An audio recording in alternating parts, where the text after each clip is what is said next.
আমাদের আপোষহীন দেশনেত্রী, তিনি এখনো সরকারের রোষানলে অন্যায়ভাবে বন্দী করে রাখা হয়েছে।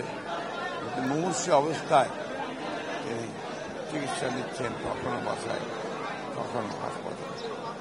এই সরকার শুধুমাত্র প্রতিহিংসার কারণে তাকে বিদেশে তাদের চিকিৎসা করা দরকার, সেই চিকিৎসা করতে তাকে দিচ্ছে।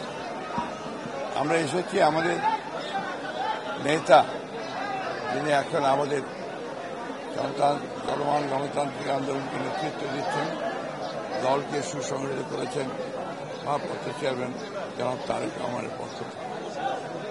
আজকে আমাদের নেতা কর্মী যারা আজকে আমরা সবাই এখানে এসেছি, আমরা একটা অত্যন্ত কঠিন দুঃসময়ে এখানে এসেছি।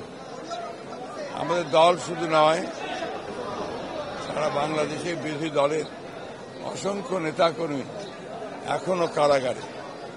আমাদের নেতারা এখনো কারাগারে।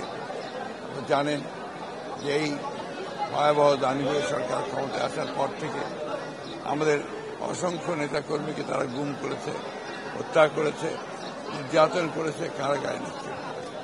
আজকে এই সরকার অত্যন্ত সুপরিকল্পিতভাবে দেশের অর্থনীতিকে ধ্বংস করেছে।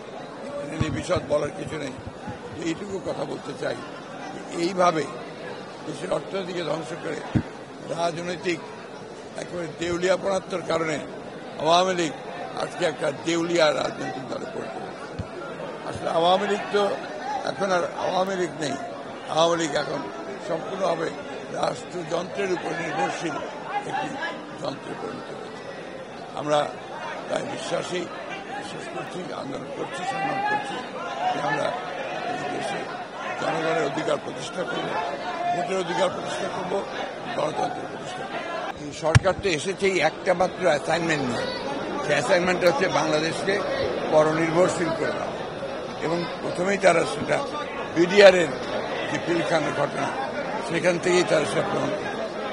বিডিআরের সৈনিকরা এখন পর্যন্ত কিন্তু জেল থেকে বেরোতে পারেনি।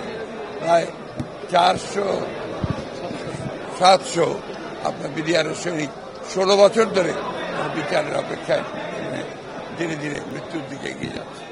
একইভাবে বাংলাদেশের সেনাবাহিনীর মনোবল ভেঙে দেওয়া, বাংলাদেশের নিরাপত্তা ব্যবস্থাকে সম্পূর্ণভাবে পরনির্ভরশীল করে দেওয়া এবং ধ্বংস করা, এটাই হচ্ছে এদের টাস্ক, অ্যাসাইনমেন্ট। সেই অ্যাসাইনমেন্ট নিয়ে তারা